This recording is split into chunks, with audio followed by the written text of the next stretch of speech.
Hi guys, ಈಗ time 5:45 ಆಗಿದೆ. Actually 5:10ಗೆ ಹಂಗೆ ಎದ್ದು ನಮ್ಮೂರ ಹತ್ರ ಕೋಟೆ ಬೆಟ್ಟ ಅಂತಿದೆ. ಬೆಟ್ಟಕ್ಕೆ ಹತ್ತಕ್ಕೆ ಬಂದಿದ್ದೀವಿ. ನಾನು ನನ್ನ ತಂಗಿ ಸುಮ್ಮನೆ ಟೌನಲ್ಲಿ ಇರ್ತಿದ್ಲು. ನನ್ನ ತಂಗಿ ಮನೆಗೆ ಬಂದಿದ್ದಾಳೆ. ಸೊ ಎಲ್ಲಾದರೂ ಟ್ರೆಕ್ಕಿಂಗ್ ಹೋಗೋಣ ಅಂತ ಅಂದ್ಕೊಂಡು ಈಗ ಇಲ್ಲ ಕೋಟೆ ಬೆಟ್ಟಕ್ಕೆ ಬಂದಿದ್ದೀವಿ.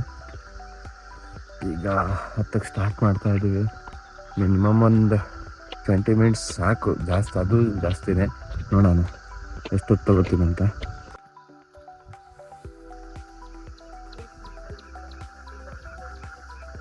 ನಾನು 8th 9th ಇದ್ದಾಗ ಈ ಮೆಟ್ಲೆಲ್ಲ ಇರಲಿಲ್ಲ.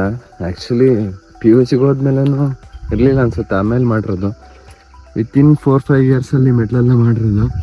ಅದಕ್ಕೆ ಮುಂಚೆ ಹಂಗೆ ಹತ್ತಿದ್ವಿ. ಜಾತ್ರೆ ಟೈಮಲ್ಲಿ ಹತ್ತಿ ಯಾರು ಫಸ್ಟ್ ಹತ್ತಾರಂತ ಹೋಗ್ತಿದ್ವಿ. ನೋಡಿ ಅಲ್ಲಿ ದೇವಸ್ಥಾನ ಕಾಣ್ತಿದ್ಯಾ, ಅಲ್ಲಿಂದ ಅಲ್ಲಿ ಜಾತ್ರೆ ಆಗುತ್ತೆ.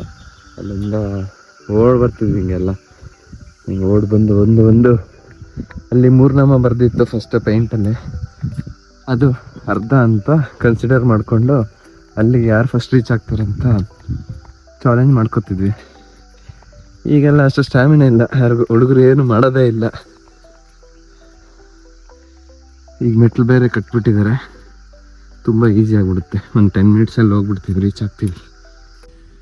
ನೋಡಿ ಅರ್ಧಕ್ಕೆ ಬಂದ್ವಿ. ಈಗ ಅಲ್ಲಿ 3 ನಾಮದ್ದು ಲೈಟಿಂಗ್ಸ್ ಹಾಕಿದ್ದಾರೆ, ತೋರಿಸ್ತೀನಿ. ಇಲ್ಲೊಂದು ಹಾಕಿದ್ದಾರೆ ಪಾದಗಳು. ಬೆಟ್ಟ ಅರ್ಧ ದಾರಿನಲ್ಲಿ ಈ ಶೆಡ್ ಹಾಕಿದ್ದಾರೆ. ಇದು ಸೇಮ್ ಸ್ವಲ್ಪ ಮಧುಗಿರಿ ಬೆಟ್ಟ ಇದ್ದಂಗೆ ಇದೆ, ಬಟ್ ಮಧುಗಿರಿ ಬೆಟ್ಟ ಜಾಸ್ತಿ ಕಷ್ಟ. ಇದು ತುಂಬ ಅಂದರೆ ತುಂಬ ಈಸಿ ಇದೆ, ಮೆಟ್ಲಿದೆ. ವ್ಯೂ ನೋಡಿದ್ರೆ ಸ್ವಲ್ಪ ಮಧುಗಿರಿ ಬೆಟ್ಟದಲ್ಲಿ ಕಾಣಿಸೋ ವ್ಯೂವೇ ಇದೆ. ಅಲ್ಲಿ ಆಪೋಸಿಟಲ್ಲಿ ನೋಡಿ ಮುರುಗಮಲ್ಲ ಬೆಟ್ಟ. 2 ಬೆಟ್ಟಗಳ ಮಧ್ಯೆ ನಮ್ಮೂರೈತೆ. ಅಲ್ಲಿ ಕಾಣ್ತಿದೆಯಲ್ಲ 3 ನಾಮ, ಅದೊಂದು ಆಲ್ಮೋಸ್ಟ್ ಒಂದು 75% ಬಂದಿದ್ದೀವಿ. ಸ್ವಲ್ಪ ಕಾಣ್ತಿದೆ ಸಣ್ಣಲ್ಲಿ. ಆಲ್ಮೋಸ್ಟ್ ಏನೋ ಫುಲ್ ಟಾಪಿಗೆ ರೀಚ್ ಆದ್ವಿ.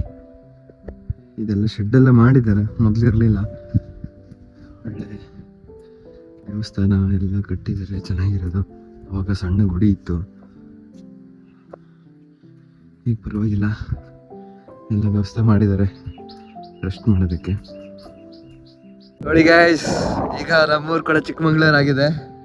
ಚಿಕ್ಕಮಗಳೂರು ಫಾಗ್ ನೋಡಿ, ಫಾಗ್ ಎಷ್ಟು ಚೆನ್ನಾಗಿ ಹೋಗ್ತದೆ. 6:30 ಆಯ್ತು ಅಷ್ಟೇ, ಇಲ್ಲೆಲ್ಲ ಫಾಗ್ ತುಂಬೈತೆ. ಸನ್ಲೈಟ್ ಇಲ್ವಲ್ಲ, ಅದಕ್ಕೆ ಎಲ್ಲ ಕಡೆ ವಾಟರ್ ಸ್ಟೋರೇಜ್ ಎಲ್ಲ ಈ ಥರ ಬರ್ತಿದೆ ನೋಡಿ. ಫಾಗ್ ಏನೂ ಕಾಣ್ತಿಲ್ಲ ಈಗ ಮುಂದ್ಗಡೆ. ಒಂದೊಂದು ಕಡೆ ಕೇರ್ ಆಗ್ತಿದೆ, ಒಂದೊಂದು ಕಡೆ ಬರ್ತಿದೆ.